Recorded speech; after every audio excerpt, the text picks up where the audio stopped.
when I got my first colonoscopy, which was now over 10 years ago, I wrote a column about it, and that you, as you say, it became extremely viral because everybody at some point has to get a colonoscopy. And I tell people, definitely, I was afraid to do it. A lot of people afraid. Definitely do the colonoscopy. It's not. They give you wonderful drugs. I mean, so good that when it's over, you go, hey, let's do that again.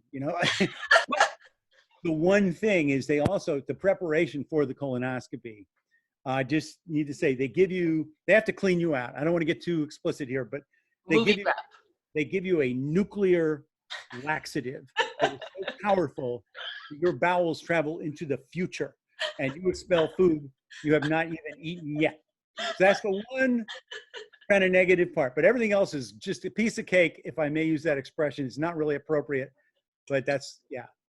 Well, and I have to say, I have to quote something here. So you were talking about the nuclear laxative. You go, have you ever seen a space shuttle launch? That is pretty much the movie prep experience with you as the shuttle.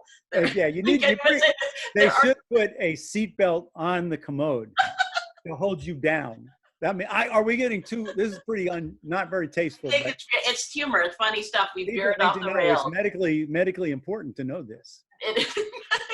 And I think there was a very special moment in your procedure where there was some romantic music. Oh, yeah. The guy who gave me the colonoscopy, his name is Andrew Sable. He's still my gastroenterologist. He's a great guy. He's a good friend. But they were playing music, and as they were like putting you under, and you're like in a vulnerable spot.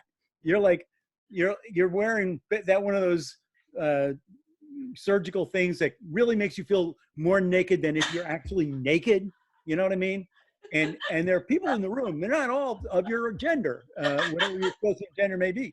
And I'm like kind of fighting because the guy's putting the needle in and he's saying, you're gonna fall asleep now. And I'm thinking, I don't know if I'm gonna fall asleep in this situation. And the last thing I heard was Dancing Queen by ABBA, just blaring. And so I ended up writing about that in the column. And when I went in for my next colonoscopy 5 years later or whatever it was, sure enough, Andrew waited till just the moment I was just going under and blasted again. So that's my official colonoscopy song. I recommend it to everybody.